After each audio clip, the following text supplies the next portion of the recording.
ओम तव कथामृतं तप्त जीवनम कविभिरीडितं कल्मषापहं श्रवणमंगलं श्रीमदाततं भुवि गृह्णन्ति ये भूरिदा जनाः।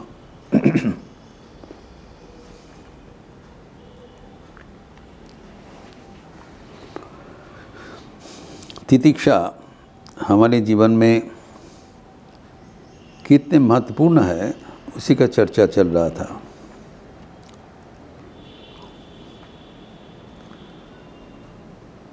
हम लोग देखे हैं कि शंकराचार्य का संग अनुसार जो प्रतिकूल परिस्थिति आते हैं, नाना प्रकार का दुख का झेलना पड़ता है, उसको बिना प्रतिवाद एवं उसके लिए कोई गलत सोच अथवा विलाप छोड़कर शांत रूप से उसको सहन लेना ही तितिक्षा है। तो प्रतिकूल परिस्थिति में हम कैसे शांत रहें, क्यों शांत रहें, उसका व्याख्यान हम कर चुके हैं कि प्रतिकूल परिस्थिति में ही हमें भगवान का स्पर्श मिलता है, ईश्वर का सान्निध्य मिलता है। ये नाना प्रकार कहानी एवं युक्ति से हम लोग को प्रतिष्ठित किया है। तो जब अनुकूल परिस्थिति होगा तो हम लोग वो आनंद सा कर लेते हैं। प्रतिकूल परिस्थिति को हम लोग शांत ढंग से लेना चाहिए। इसके आगे और भी एक बात है, जो प्रतिकूल अवस्था कैसे मुकाबला करें वो तो हम बता दिया, अप्रीतिकार पूर्वकम, और इसको सहन लेना चाहिए। तो अनुकूल अवस्था तक कैसे उसको रहें, उसके लिए भी कहा जाता है कि अनुकूल अवस्था में और भी सावधानता अवलंबन करना चाहिए। अनुकूल अवस्था ही खतरनाक है, प्रतिकूल अवस्था नहीं। प्रतिकूल अवस्था में हमें कोई चिंतन नहीं, भगवान हमें रक्षा करेंगे। अनुकूल अवस्था में हमारे पैर फिसल जाने का डर रहता है। इसलिए कोई भक्त जीवन में दुख को प्राप्ति के लिए प्रार्थना करते हैं। आश्चर्य की बात है। How to face the adversaries हम तो बताया, शांत ढंग से उसको लेना चाहिए, कारण adversaries are forerunners of blessings, ये कहा गया है। वो असल में भगवान का कृपा के नामांतर है। झड़ जितमा जय ध्वजा ताई की जानी, तूफान आते हैं वो भगवान का जय पताका बहन करके लाते हैं, आशीर्वाद बहन करके लाते हैं। तो ठीक है, हमें निर्भय होना चाहिए, आनंद में रहना चाहिए, निश्चिंत होना चाहिए। लेकिन जब अनुकूल परिस्थिति होगा उस समय कहा जाता है और भी भयभीत हो जाना चाहिए, कारण वहाँ पर इस पिछली दुनिया में पैर खिसक जाने का संभावना है। जैसे नॉर्मल है तो हमारे रफ्तार चलता है, लेकिन किसी कारण अगर पैर खिसक गया तो गिर जाएंगे। अनुकूल परिस्थिति हमारे लिए वो खतरनाक है। इसलिए ये महाभारत का कहानी यहाँ पर उल्लेखयोग्य है। हम जानते हैं कि महाभारत में जो धृतराष्ट्र के पत्नी गांधारी, वो कितने धर्मप्राणा थे। जब उनकी 100 बेटा दुर्योधन आदि युद्ध के लिए गमन कर रहे हैं, प्राणघाती लड़ाई है, सबको मर जाने का संभावना है, गांधारी भली भांति जानते थे। तो अपना बेटा जब आशीर्वाद देने के लिए आए गांधारी यही नहीं बोला जो तुम्हारा जय हो, उन्होंने बताया जतो धर्मस ततो जय है। ये जानते थे कि दुर्योधन अधर्म पक्ष अवलंबन करके लड़ाई कर रहा है, ये असम लड़ाई है, उसका पराजय अवश्यंभावी है। पहले उसको बता ये मत किया करो, वो तो सुनने वाला नहीं है, दुर्विनीत है, दुर्योधन है, तो कोई मना नहीं सुना। वो अन्याय करके पांडव पक्ष को वंचित करके लड़ाई के माध्यम से उनको छीन लेने का प्रयास किया। जब वो प्रार्थना करने के लिए गया युद्ध में जय का, तो पहले ज्येष्ठ पुत्र है, तो स्वभावतः जो मातृ हृदय है तो अपना बेटा को जय देखना चाहेंगे, ये तो स्वभाव। लेकिन वो इतने धर्मप्राणा थे, उनको उत्तर आया जतो धर्मस्ततो जय। जहाँ पर धर्म रहेगा वहाँ पर विजय अवश्यंभावी है। तुम अगर धर्म पद अवलंबन करके बढ़ोगे तुम्हारा जय निश्चित है, अगर अधर्म का मार्ग अवलंबन करोगे तुम्हारा पराजय भी निश्चित है। तो दुर्योधन जानते थे ये उनकी गर्भधारिणी ऐसे कठोर जो को आशीर्वाद कर रहे हैं, प्रैक्टिकली बोल दे रहे तुम्हारा पराजय अनिवार्य है, क्योंकि तुम धर्म पक्ष में नहीं हो। तो अपना माँ के जननी हो के तो बेटा का ऐसी करके आशीर्वाद दे रहे हैं, दुर्योधन का बड़ा अभिमान हुआ। तो उन्होंने गांधारी को पूछा ये सारी जिंदगी तुम धर्म पालन करके आए हो, इससे तुम्हारा क्या मिला? की दिलो तुम्हारा धर्म। अभी अवलोकन करी गांधारी का जीवन, वो जन्म दुखी नहीं है। इतने गांधार राज की सुंदरी कन्या है, एवं यहाँ पर कुरुराज धृतराष्ट्र से शादी हुआ, लेकिन वो राजा जन्मांध है। गांधार राजा के साथ शादी हुआ, इसलिए वो आपने सुंदर आंखें को बंद करके रखा। मेरा पति, मैं साधर्म नहीं हूँ, धर्म पालन करना नहीं हूँ, मेरा पति देखने में असमर्थ है, मैं भी नहीं देखूँगी। अर्धांगिनी हूँ, पति का धर्म अनुगामी नहीं हूँ। सिर्फ उनको जलांजलि दिया, उनका दृष्टि शक्ति, कितने धर्मप्राणा थे। एवं राजमहिषी इतने तो बदमाश पुत्र कन्या का जननी होने के बावजूद कभी भी धर्म पद से एक इंच भी विच्युत नहीं हुआ। और जब इनको देहांत होने का समय हुआ तब उन्होंने इनको भगवान पर चरणों में अर्पण कर दिया। ये बिल्कुल कोई उनका चिंतन नहीं है, जैसे उनका धर्म होगा धर्म का नतीजा। तो जब दुर्योधन ने पूछा तुम्हें ये सब जो धर्म पालन किए हो,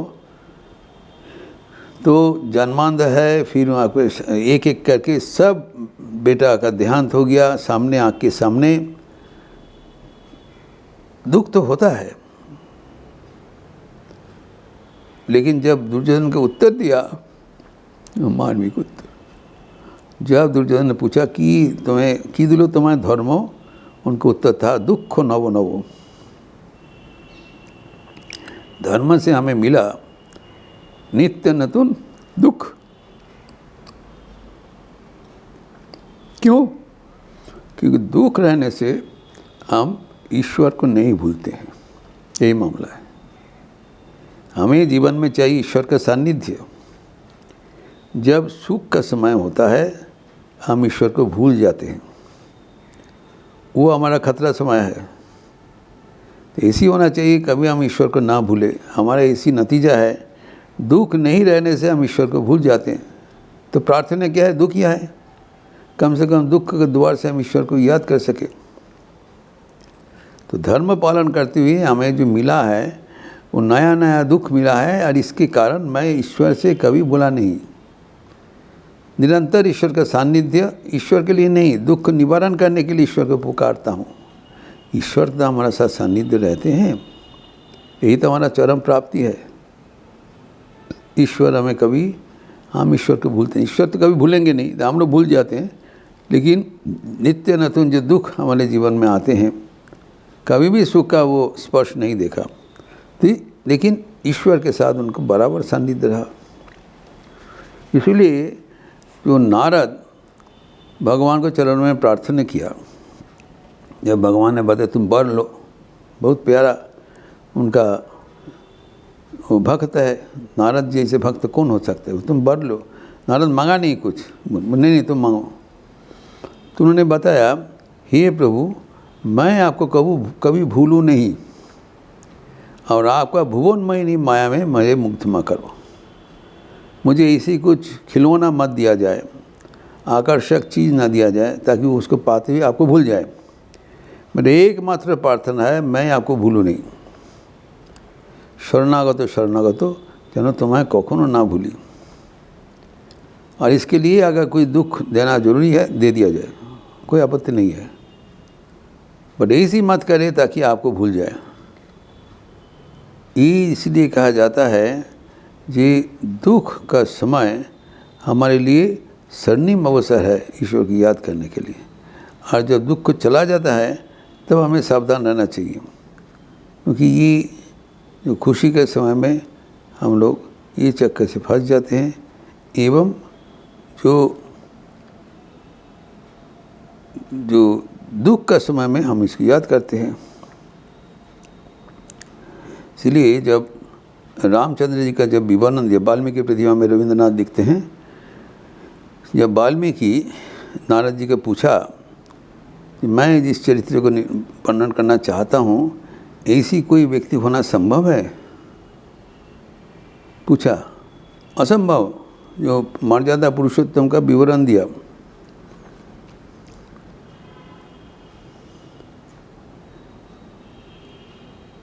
সম্পদে কে থাকে ভয়ে, বিপদে সদাই নির্ভীক, কে পেয়েছে সব কিছু, দিয়েছে তাহার অধিক, বলমণি বল মরে, বলো তার নাম। নারদ কহিলা ধীরে, অযোধ্যার रघुपति राम।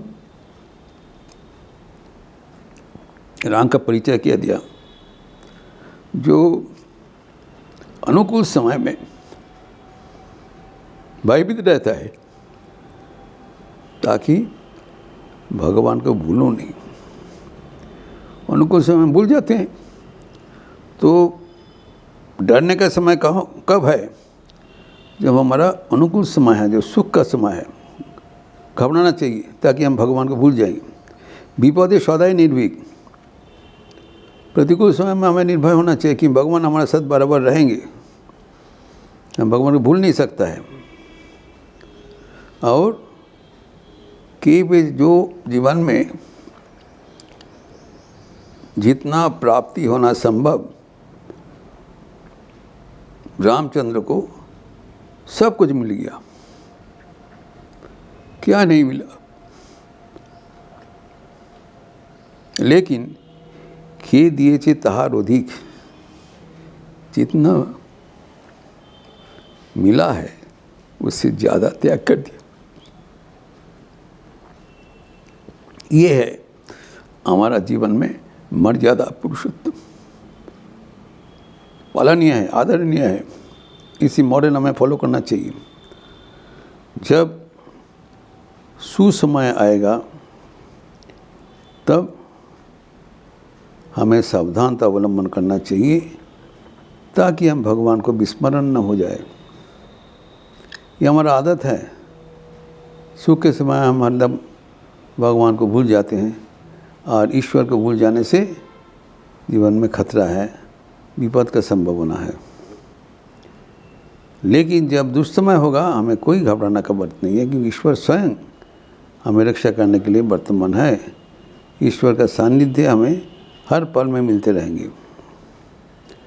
इसलिए प्रार्थना में कहा गया है, विपदे मोरे रक्षा करो, ये नहे मोर प्रार्थना, विपद जेन करिते पारि भय। विपद जेन ना करी भय, दुखे तापे व्यथित चिते नाइबे दिले सांत्वना विपदे जन कबू न करी भय। जब दुर्दैव आता है, प्रतिकूल अवस्था आता है, मैं आपको ये प्रार्थना नहीं कर रहा हूँ कि इसको आप वो हटा दीजिए।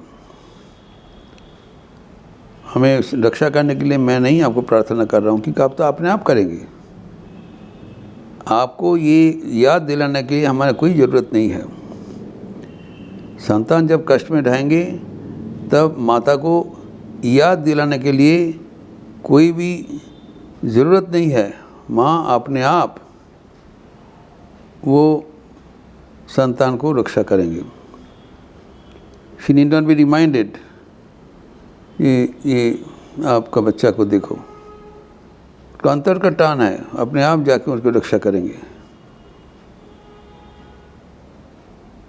इसीलिए कहते हैं जो हमारा विपद होगा, प्रतिकूल अवस्था होगा, हम आपको प्रार्थना नहीं कर रहे हो, आप आपको उद्धार करिए, अब ड्यूटी करेंगे।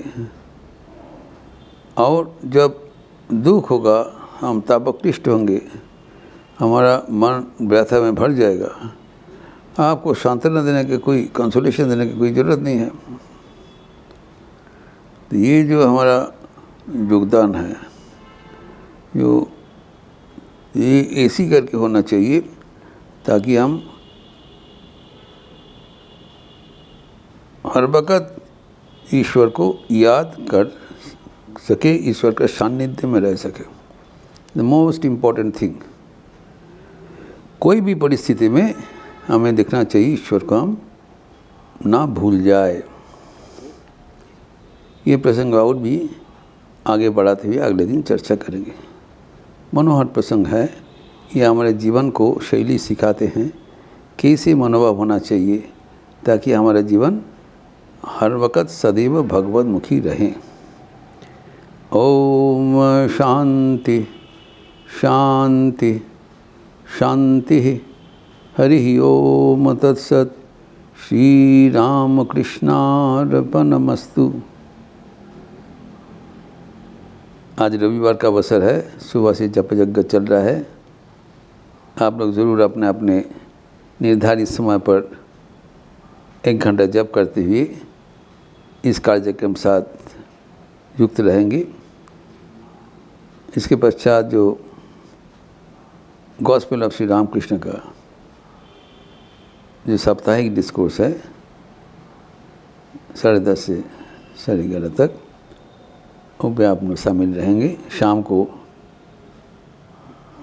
5 बजे जुमाओं का व्यक्तित्व विकास के लिए जो सत्र होता है, निर्देशित ध्यान होता है, lectures from Colombo to Almora, यानी भारतीय व्याख्यान स्वामी विवेकानंद का आधारित चर्चा होता है। उसमें भी आप लोग स्वागत है। एवं शाम को संध्या आरती के उपरांत सामूहिक भजन, अब सबका स्वागत है। अच्छे रहिए, स्वस्थ रहिए, आनंद में रहिए। नमस्कार।